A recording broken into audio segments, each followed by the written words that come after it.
Warning, the following program has been modified to fit the attention span of an average television audience. We're talking public television. If we were talking about commercial television, this program would be about 30 seconds long.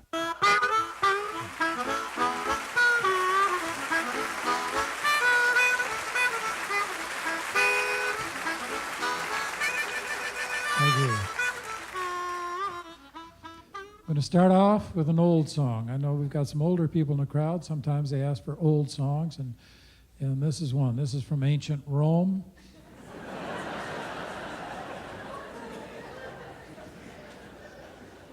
It's off an album I did entirely in Latin. It's going for the Catholic audience. But I'd like to start with my ancient Roman song. In ancient Rome, there lived a legionnaire, handsome as a god, suave and debonair, always full of mischief. He broke a lot of hearts, then he got in trouble. That's where my story starts. You've all heard of Julius Caesar, but who remembers his cousin?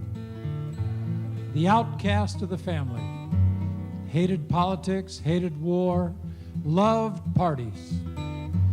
His name, Frivolous Maximus.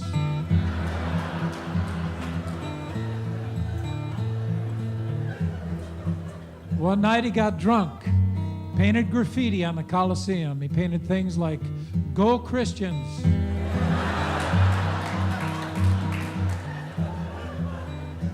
For a good time, call Cleopatra. Caligula wears see-through togas. Then he staggered through Rome singing sacrilegious songs like Who Goose Zeus?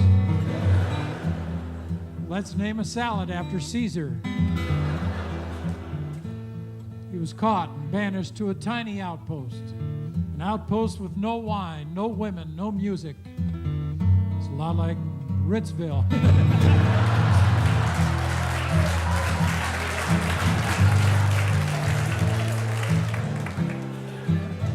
Once again, people all over the country are wondering, why are they laughing at me?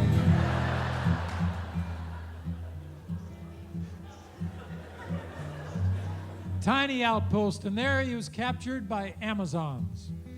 Amazons, fierce fighting women, known for their virtue. To guard against temptation, they wore armor with big locks on it. But one of the Amazons, Louise the Loose, thought virtue was a stupid concept. She was user-friendly.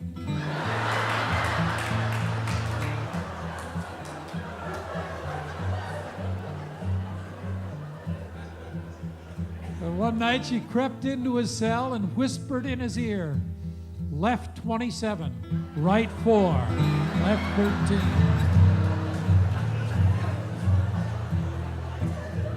It was a glorious night.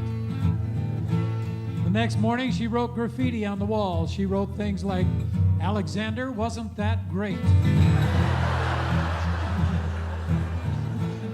Nero is a 0. Sadly, 2 days later, she came down with Legionnaire's disease. Frivolous nursed her back to health. They got married, had 17 beautiful children. One of Louise's daughters grew up to be a famous publisher in Rome, Claire Booth Luce. They were the greatest lovers the world has ever seen. On their shield was their motto, left 27, right 4, left 13.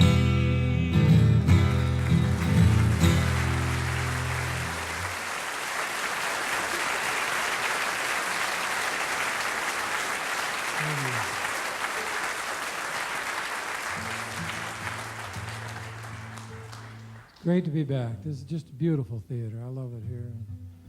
I love doing these shows. I love wearing comfortable clothes. They don't put a lot of pressure on me to dress up on these shows, and I appreciate that, because I work in a lot of venues where I have to dress up, and anything for tuxedos. I wear tuxedos, and I just feel terribly uncomfortable and kind of phony, because I'm not really a tuxedo guy. I live in Suquamish, Washington, and you wear a tuxedo in Suquamish, and people think it's Halloween. I've decided my role in life, fashion-wise, is to make everyone else feel good about their clothes. And tonight, right now, I bet a lot of you are looking at me and saying, compared to him, I'm dressed pretty well. I had to face my life in fashion. I've got no passion for high fashion. I'll just go with the low. If you want to punish me, send me to a fashion show. GQ cannot stand me. I can't wear Armani suits. Elsa Clinch puts me on the bench. Valley won't sell me boots. I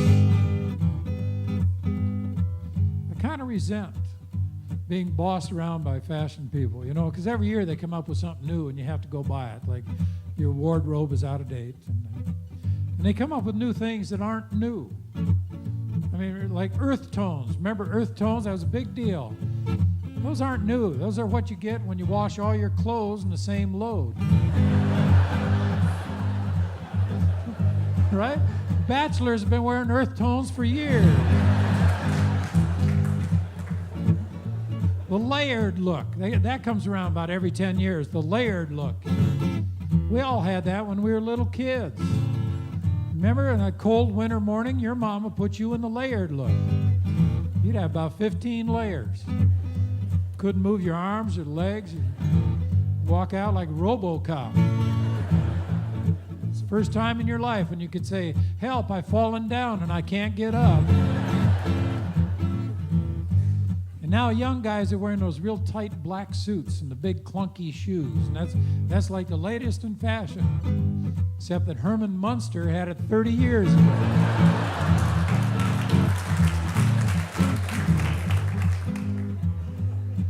So I'm rebelling against fashion. I've organized a group of militant anti-fashionists. What we do is make up non-existent designers and then watch people go crazy trying to find them. It's great. I go into a party and I say, "Oh yeah, this jacket is by Fernando Valenzuela. Pants are by Aristophanes. Shirt is by Dun & Bradstreet. Got Foster Dulles eyeglasses. My watch is Philippe Lou. My underwear is Calvin and Hobbes."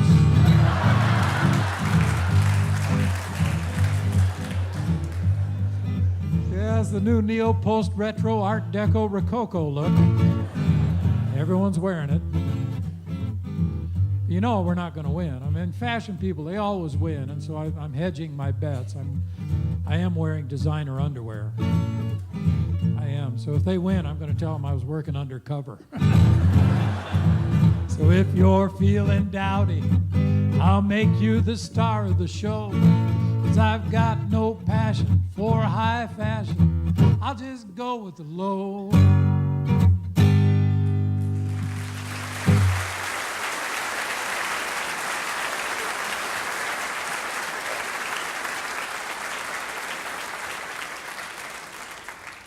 And now, friends, Late Night Rip-Off Records presents the greatest country singer ever to come out of Newark, New Jersey.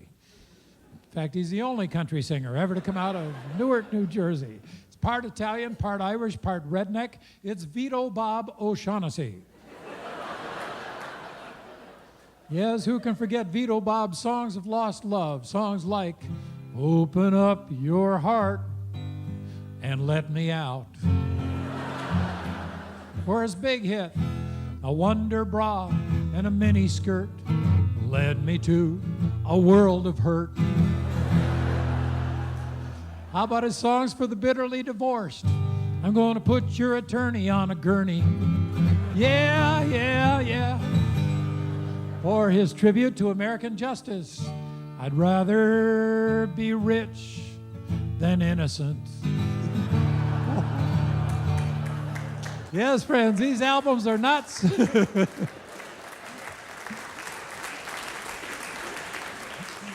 These albums are not sold in stores. If we could sell them in stores, we wouldn't have to hustle them on late-night television. If you order right now, we'll include his song about lonely middle age.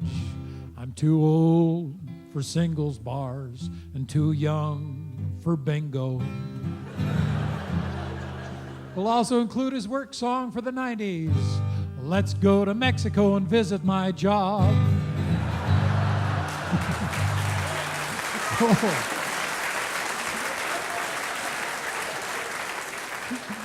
Order now. Use our easy internet address, cd.com/burn:, page up, page down, Vito Bob hits.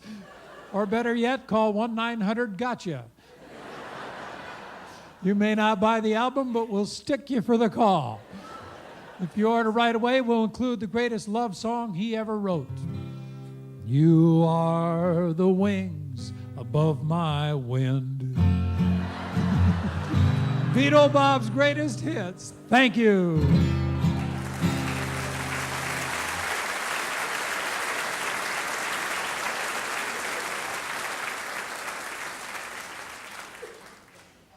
I'm going to play the harmonica now. As always, I've been bombarded with requests to play the old harmonica. Some of you may not know this. I've explained it before. Some of you weren't here. There are two ways to play the harmonica. One is the old cowboy method, which sounds like this.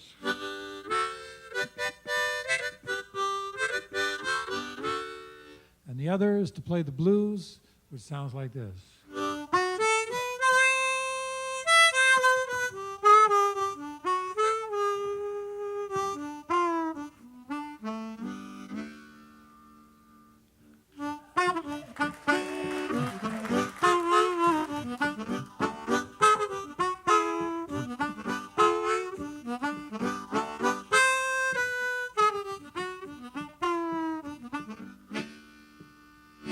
Traveling man, I'm a traveling man, and I've been traveling since the world began, and I have taken 1,000 trips, and I have gathered some traveling tips. Now these are tips for advanced travelers, people who have been beyond Moses Lake.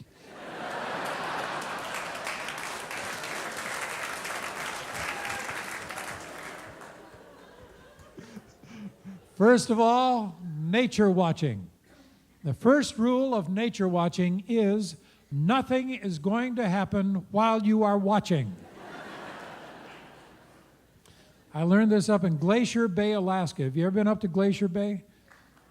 It's spectacular. It's just gorgeous up there. And these huge glaciers come down to the water and huge chunks of ice break off. This is icebergs, literally break off, and it's one of nature's most spectacular sights. And I was there on a ship, and I stood and watched that glacier for an hour and a half, and nothing happened. An hour and a half staring at a big chunk of ice, and finally I thought, well, I'll get a cup of coffee. And no sooner did I get out of sight of that glacier than people started screaming. They said, whoa, did you see that?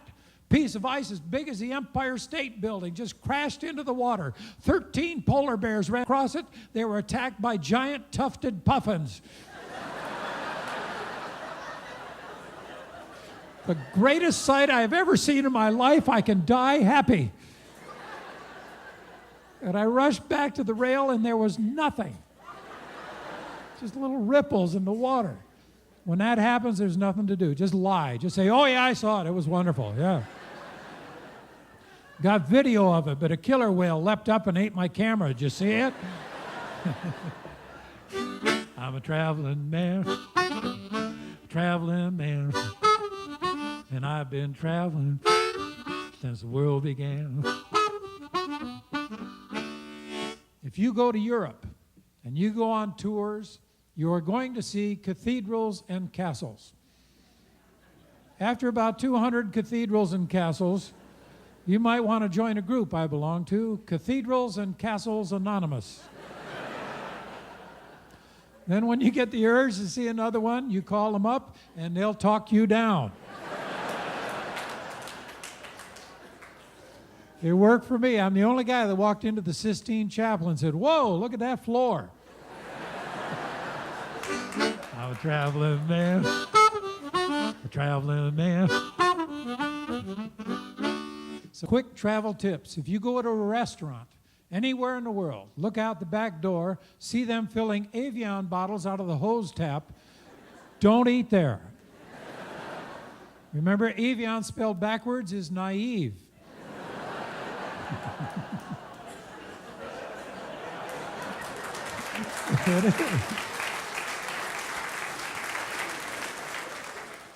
If you go to Egypt and you go to the pyramids, don't get on the camels. It costs $5 to get on, $20 to get off. If you go to Vietnam, 3 good words to remember. Hi, I'm Canadian. Traveling man. Traveling man. Some places to go you may not have thought of. Puerto Vallarta, Mexico. It's a fun place, and it's also the only place in the world that has cobblestone streets with speed bumps. I swear to God. If you're looking for adventure and excitement, go to Lima, Peru. It's the only place I ever saw a guy with a machine gun guarding a McDonald's. If you go to the Caribbean, go to Virgin Gorda. There's no particular reason to go there. I just love that name. If you had a virgin, would you name her Gorda? And finally, come over to Seattle, Washington, near where I live. It's a wonderful city, great place to visit. Although last year we had a huge UFO scare. I mean, people were just panicked in the streets, screaming, and then someone figured out it was the sun. I'm a traveling man.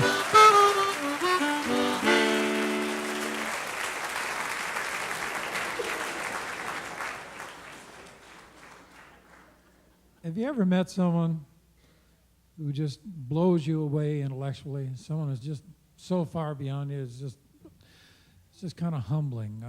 I met a guy like that recently, and he was like amazing. He'd written 17 books, and he won the Pulitzer Prize, and he spoke 6 different languages, and he's just awesome. And I just felt very small beside him. I was like Forrest Gump at a Mensa convention. You know. No chance. And I started going over my credits, and they're not that big. You know, I won a ping pong tournament in the 7th grade. And I can do the New York Times crossword puzzle in just under 7 days. And I do my own laundry. And that's about it. And I was feeling pretty humble. And then I thought, wait a minute. If you took a woman and said, we've got 2 men here. One of them's written 17 books, won the Pulitzer Prize. The other one does his own laundry. Which one do you think she's going to take?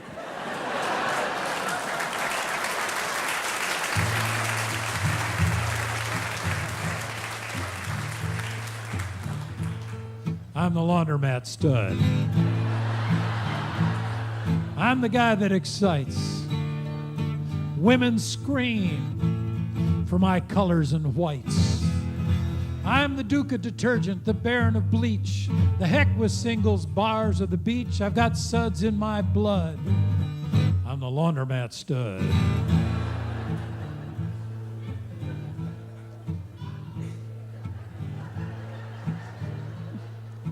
I hear those women talking behind my back in a laundromat. I hear them saying, whoa, he uses the delicate cycle. He never has an unbalanced load. He never dyes his tube socks pink. He's the man of my dreams. And I knew it was just a matter of time before I met the woman of my dreams. And one night there she was. It was magic. We cleaned our lint traps together. Our hearts beat to the rhythm of the spin cycle. Our hands touched as we fold our t-shirts, and I knew it was love, true love, and then I found out the horrible truth. She'd written 17 books and won a Pulitzer Prize. felt about as stupid as Elmer Fudd, but I didn't care, because I'm the laundromat stud.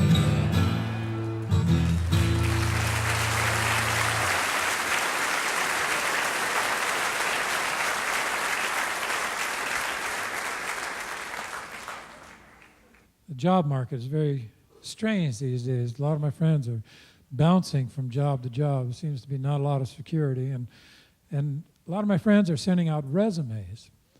And it's tough to send out a resume when you're desperate for work, because that desperation creeps into the resume, and you probably won't get hired. And I think the time to send out a resume is when you've got work.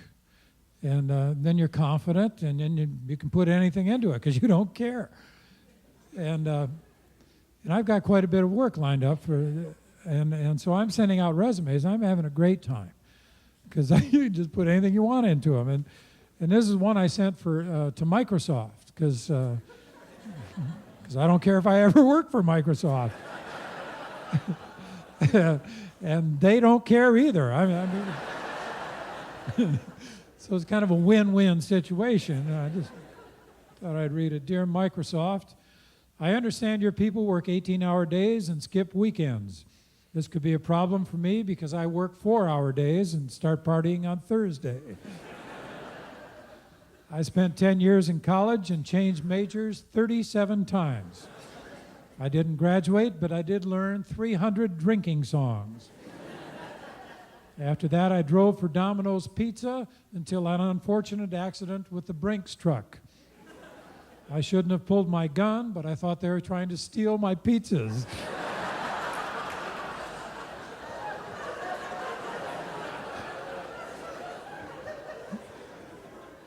Then I got a job driving bulldozer until the day I got reverse and forward mixed up. Became the first person to actually knock over a liquor store.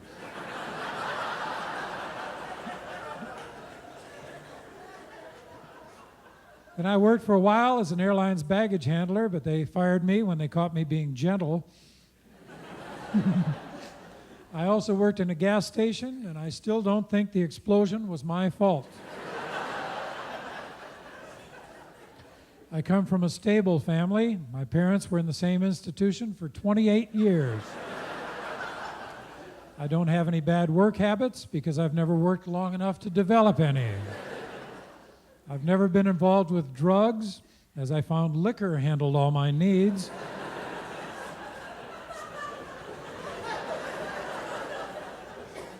And I love pets. I have a dog who was formerly known as Prince.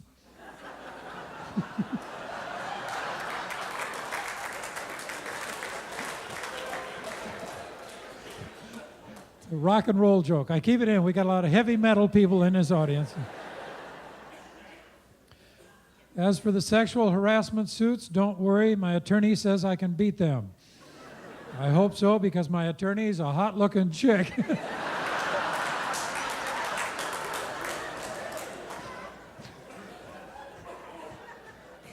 I'd like to work for your company because you don't have to dress up. In prison, we had to wear the same clothes every day. It just drove me crazy. Hoping to hear from you, Mike.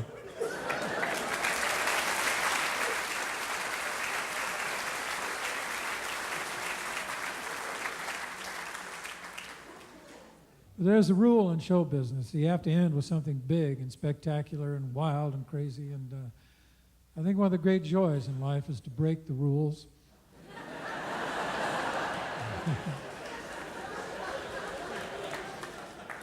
And so tonight I'd like to end with kind of a soft, gentle song.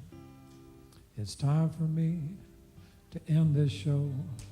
I'd like to say it's been a ball. There are lots of ways to say goodbye.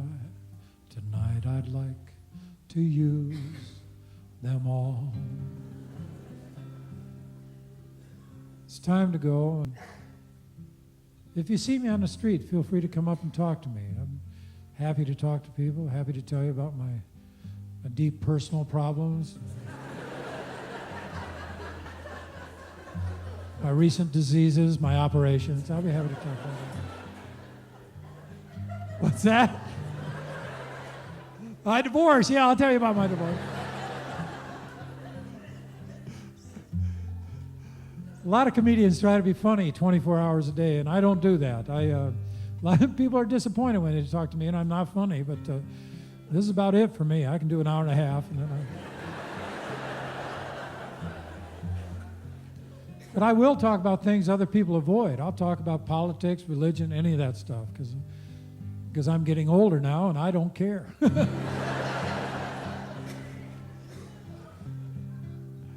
I'd like to thank my ex-partner. I had a partner for about 5 years ago, and he was the total opposite of me. He was just wild and zany and crazy and off the wall and just everywhere.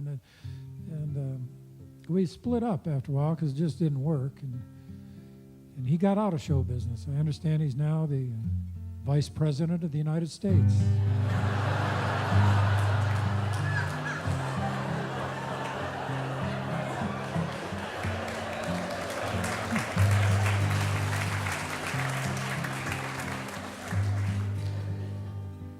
Gotta go. I'd like to leave you with a thought that has bothered me for a long time. The first person to eat an oyster had to be the hungriest person in the history of the world.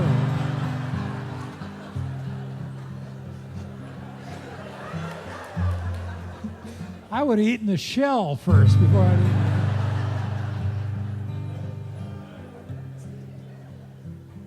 I'd like to leave you with a couple questions that bother me. If you're a knight in shining armor, what do you do when you see an electrical storm approaching? I always wondered about that. I think that's where statues come from.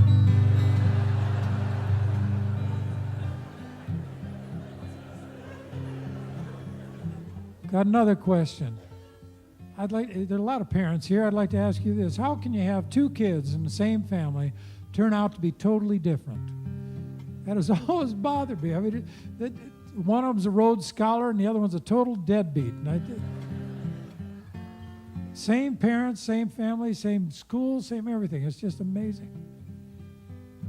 I was talking to my brother the other day, the Rhodes Scholar.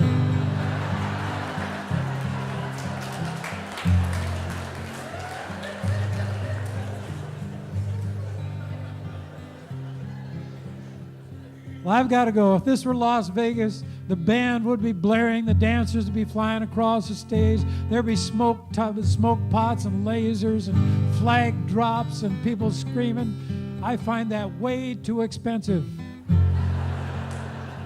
I won't pay that kind of money for a standing ovation. I prefer to use something simple and quiet and pure, like bribery.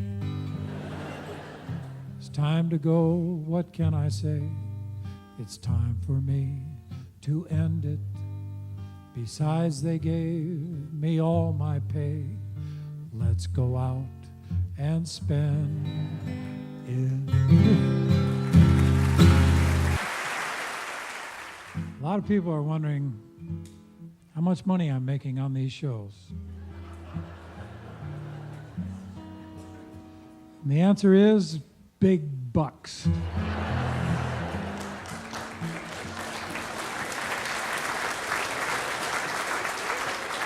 Big bucks. Yeah. Newt Gingrich knew how much I was making on this show. He would freak out. I don't want to mention any figures, but one more show like this, and this guitar will be mine.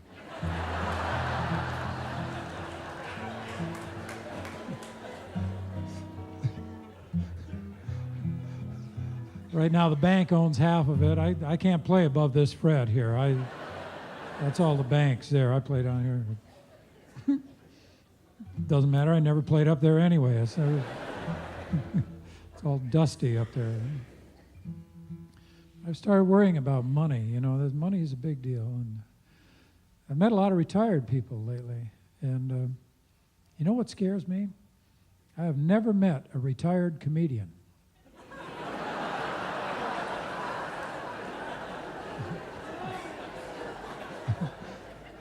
It just scares me to death, and luckily I had some help when I was young. My dad took me aside one day, had something important to say. Said, money is the acid test, so invest, invest, invest. I listened to his wise advice, and I'm willing to pay the price. My portfolio's doing fine. I can retire when I'm 99. Yes, when I'm 99, I'll be on easy street. Money pouring in, my life will be complete. Till then, I'll be working. Each day I'll rise and shine. But I know I'll be rolling in dough when I'm 99.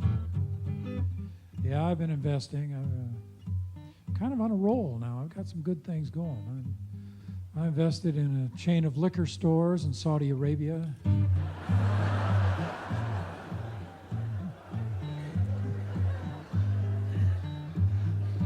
Chewing gum factory in Singapore. I invested in a company that makes stomach pads for cowboys so they don't get hurt by those big belt buckles.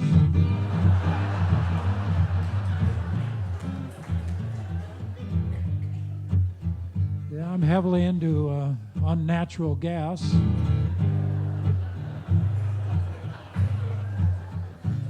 Artificial organs for churches.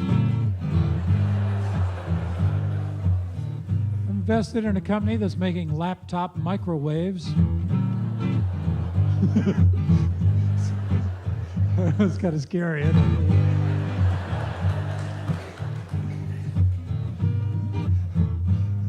Got a string of crocodile petting zoos.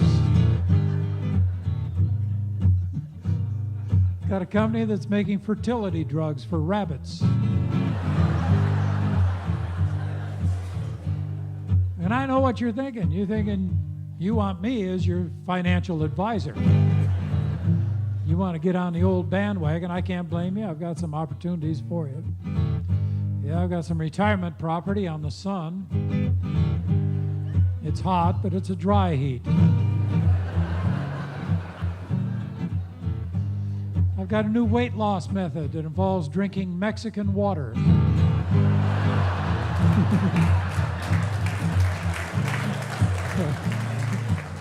I tried it myself this year. I lost 20 pounds in 2 days. So send that money into me. You have my personal guarantee. I'll pump up that bottom line. You can retire when you're 99.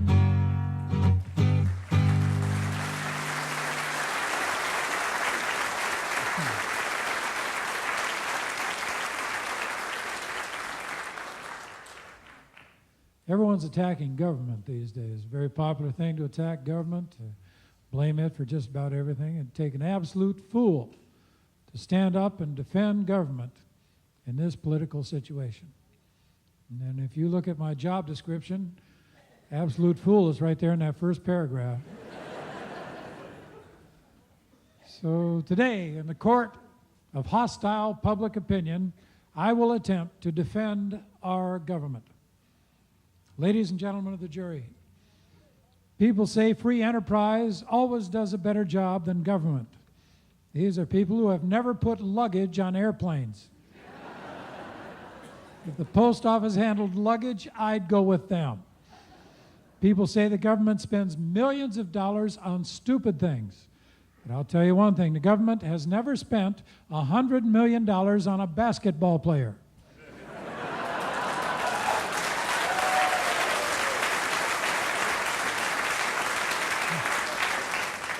For that kind of money, our government could get 2 or 3 toilet seats and a hammer.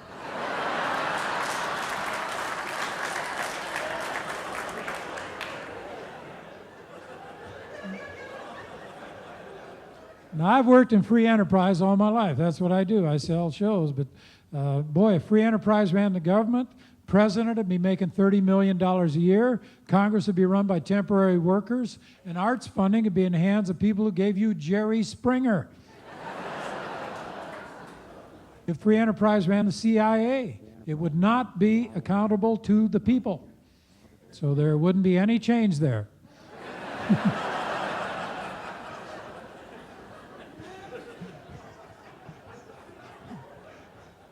The government never puts out X-rated movies. No, it's private enterprise that puts out X-rated movies. You never see Debbie Does the Department of the Interior. I'll tell you something else. The government never brings a professional football team to your town and then threatens to leave if free enterprise doesn't build them a stadium.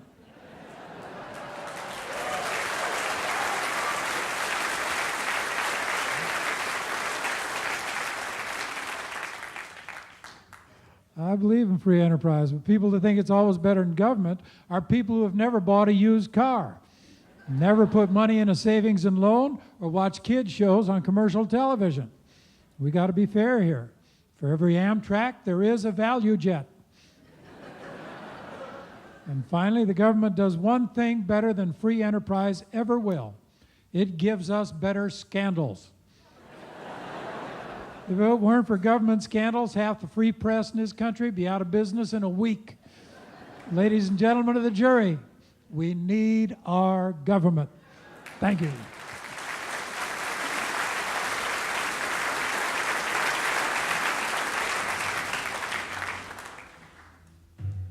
I love sports. I've always loved sports, and I love to play them, and I feel fairly coordinated. I'm not a great athlete, but I'm okay. You know, I can... And until I get into an aerobics class. Now, I want to talk to the men here. When you get into an aerobics class, do you feel like your arms have never been introduced to your legs? It's just embarrassing, because they all start out with leg things. You know, they're going like step up, step down, and grapevine, and knee lifts, and all this. And I'm doing just fine. I'm trucking right along. And then they say, okay, let's add some arms. And the arms are going in totally different directions from the legs. Legs are going up and down, the arms are going in and out, and I just fall apart. I mean, I'm like Big Bird out there. I mean, and women seem to have no problem with that. They're just going, yeah, well, you know, aerobics is a woman's thing. It is. Because there's no way to keep score.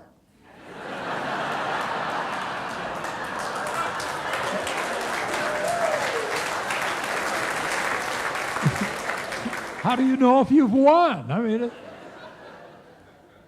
but it got to me. It was right. I had to go for therapy. I went to aerobotherapy. Talked to an aerobotherapist, and I discovered I had aerobophobia.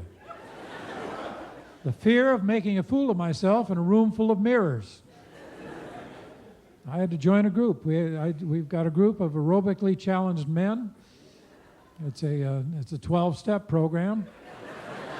Step up, step down, grapevine. And every day we sing our song. We're aerobophobics, filled with trepidation.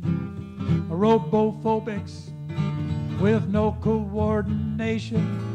Give us a ball or a racket, we can always hack it. But we have to pass on aerobics class. It fills us with fright. Aerobophobes unite. I feel stupid right off the bat because I walk in, I'm wearing shorts and a t-shirt. Everyone else is wearing those bodysuits and French-cut leotards. And the only people who look good in those are people who don't need aerobics.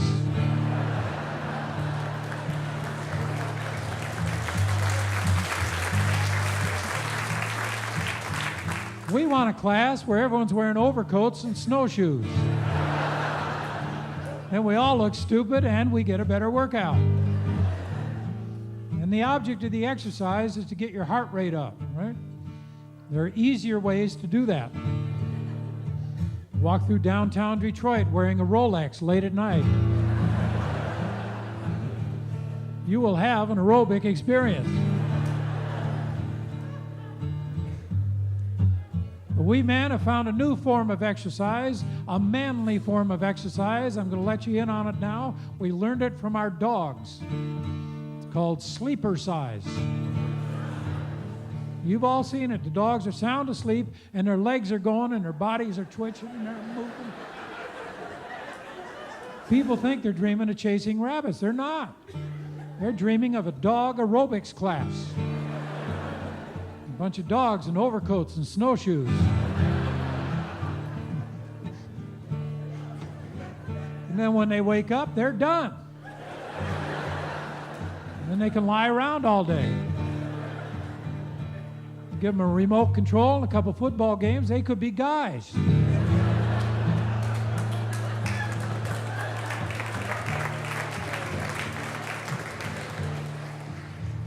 So now every night before we go to sleep, we eat a big pizza with everything. Then we spend the night tossing and turning, thrashing around. When we wake up, our workout is complete. The wives aren't that enthused. Apparently the barking bothers them. But we don't care, because we can pass on aerobics class. It fills us with fright. Aerobophobes unite.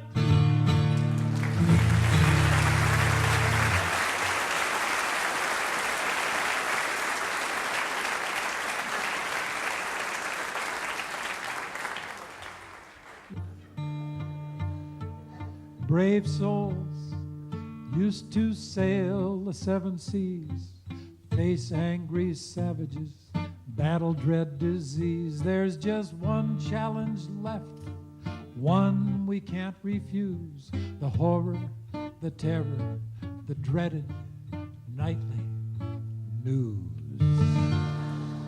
The news, it keeps coming faster. Every day and every night we face a new disaster. War, explosions, crashes, whole cities swept away. Nothing like the news to brighten up your day. The news. Ever get the feeling that watching the nightly news is like stopping to look at an accident? It is, the same mentality.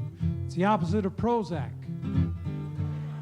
Terminally depressed, take Prozac. Terminally cheerful, watch the news. It will bring you down. And we're the only species on Earth that watches the news. You ever thought about that? I mean, pigeons in Spokane don't have a clue what pigeons are doing in China. They get along just fine. We've got to know, and I don't know why, because it's always the same. It never changes. I haven't seen the news tonight, but I can tell you exactly what's on it. I guarantee what's on it. First, there's going to be a crash. Something big has crashed. I don't know what it is, but it's a big crash. And then there's going to be a crisis in the Middle East. Ooh, what a surprise.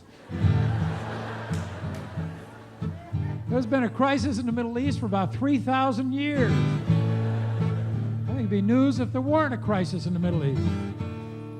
There's going to be a natural disaster, something, fire, flood, explosion, earthquake. And finally, there's going to be a scandal involving politicians. Another big surprise. I don't even watch that stuff anymore. I just look for the little stories. The little stories are great.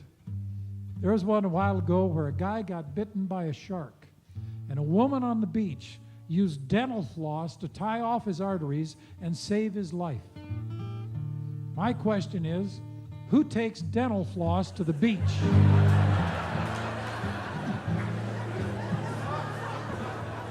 Want to play volleyball? No thanks, I'm flossing.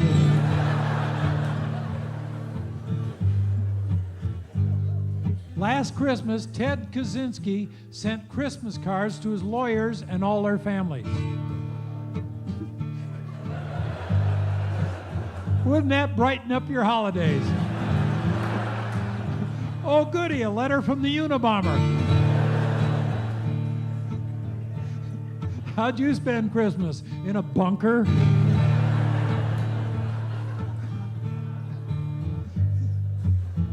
The Pathfinder mission to Mars is over.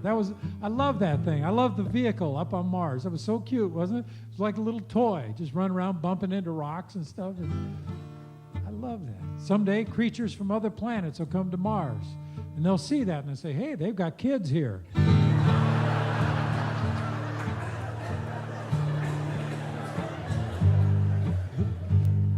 And my favorite was the guy who was working on his airplane.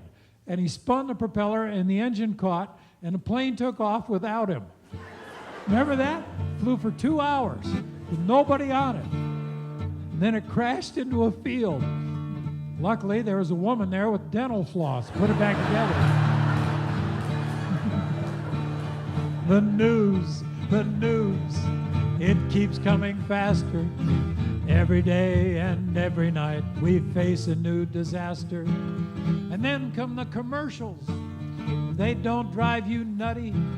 They hit you with the big one, a scientific study. Something new that will wreck your lives. Bingo causes sterility.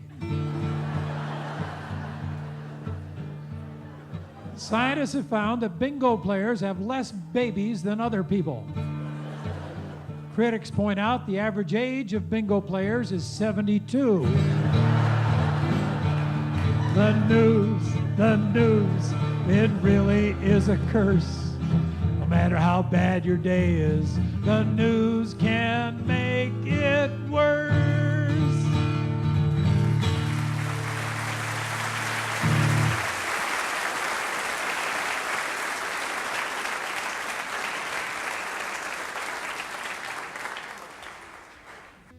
When you're sad, you sing the blues. What do you sing when you're happy? There's been a big debate about this. Some people think it's the yellows or the oranges or the greens. I have a friend who sings the reds. He loves red. Red's a beautiful color. It's a Chinese color of good luck. It's a gypsy color of health and happiness. And just the other day, he's one of these happy guys, and I heard him singing the reds. My doctor just told me my cholesterol's too low. Got to eat more ice cream. Fiber's got to go. The airline computers have this quirky little blip that make them give me upgrades. Every time I take a trip, I got a terrible haircut. I didn't know what to do. A photographer saw it. I made the cover of GQ. Guy tried to mug me, put a knife to my back. Before he could use it, he had a heart attack. I've got the reds, baby. I'm rolling in success.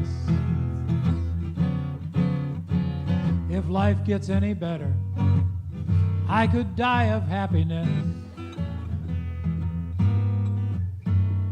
My gray hair's turning black, my hearing's more acute. That jerk in the office just got transferred to Beirut. My bald spot's disappearing, my stomach's getting flat, my debts are getting thin, my personal trainer's getting fat. I've got the reds, baby. I'm on a roll. Meg Ryan thinks I'm sexy. B.B. King says I've got soul. You ever met people like that? People are just too happy. I mean, there's only so much happiness in the world, and some people are hogging it.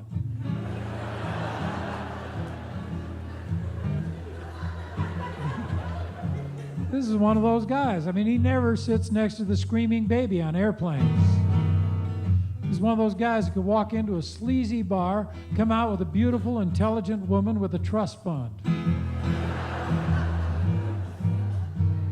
I can walk into church and come out with Tanya Harding.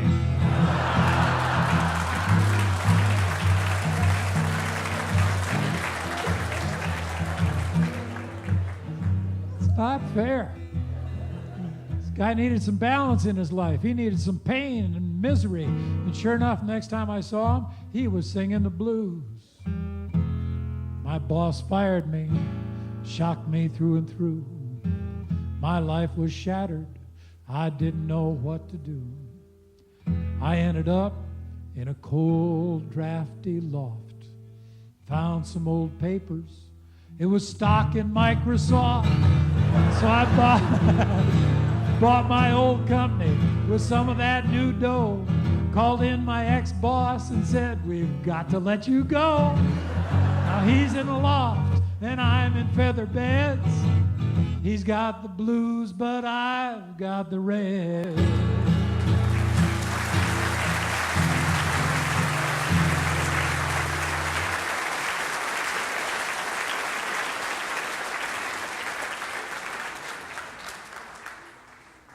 I was talking about sports a while ago.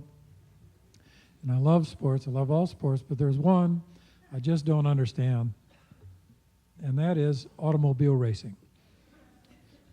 Car racing just escapes me. People pay good money to go sit in a grandstand and watch cars go by.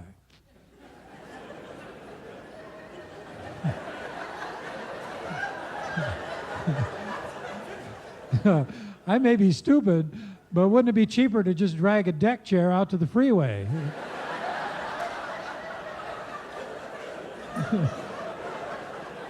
Yeah, those are cars going by. We're having fun now. And people think it's so dangerous and exciting. I mean, those are expert drivers in finely tuned automobiles on perfectly groomed tracks. I mean, if they want danger and excitement, put them on the freeway. Put them out there with lousy drivers and cars that haven't seen a mechanic in years. Put them out there with commuters. Thousands of disgruntled office workers mad because they can't use the diamond lanes. Put them down in Los Angeles where they have bumper stickers that say, "Cover me, I'm going to pass."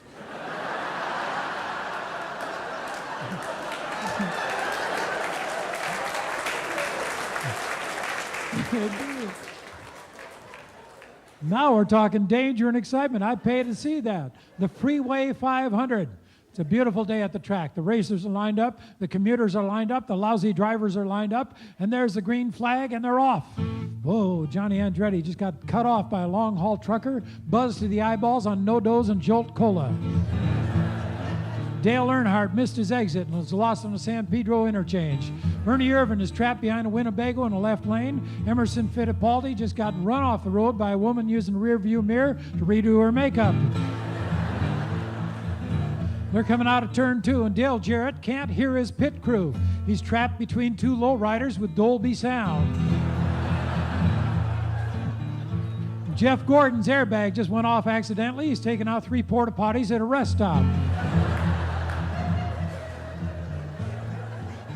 Michael Schumacher is battling a drive-by shooter, had to stop to reload. Cole Trickle is surrounded by 50 paparazzi who think he's a movie star. Darrell Waltrip just got sideswiped by a sleep-deprived country singer in a Greyhound band bus. And they're coming down to the finish. And Ricky Rudd just got hit by a kayak that blew off the roof rack of a 4x4. Richard Petty is trapped in the pits. He doesn't have $1 for the homeless guys who did his windshield.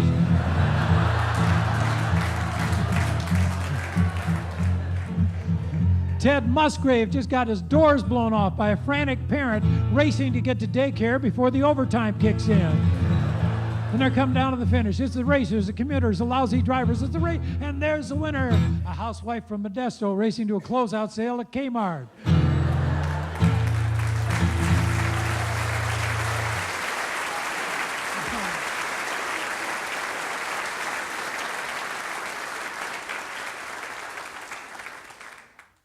Going to do a Russian folk song now. That's pretty much what I do best. Russian folk music. Tales have been told of the czars of old in the glory days of Russia. Ivan the Terrible, Peter the Great, all had a rendezvous with fate, but history can be rotten, and some folks are forgotten. You've all heard of Peter the Great, but who remembers Ivan the Mediocre? And his wife, Katrina the Weird. Together they represented 400 years of inbreeding. They're about 40 kopecks short of a ruble.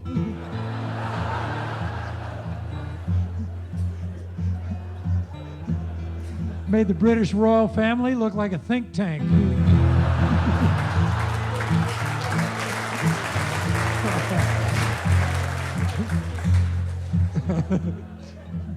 British people don't find that funny.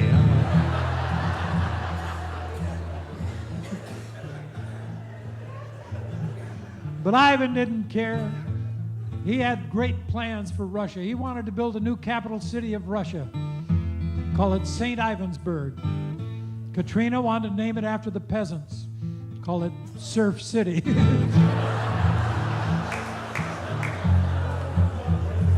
Ivan refused. Katrina got mad, ripped off all her clothes, and rode through Moscow side saddle. Half the people were yelling, "Hooray for our side."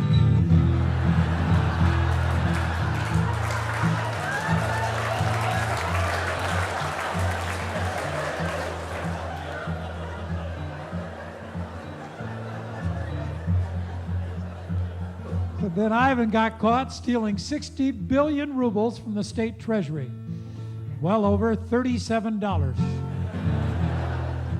And that's when their children, the Zardines,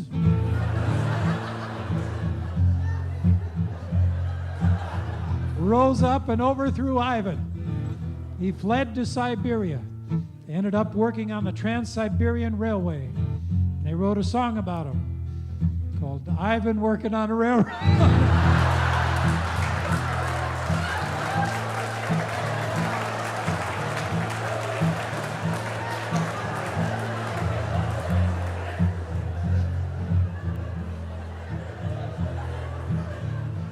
Sadly, he died a pauper's death, which really made the pauper happy.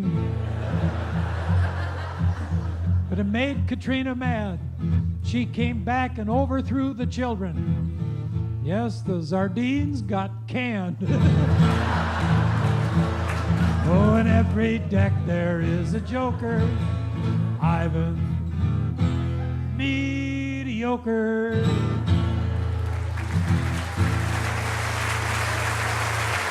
Thank you.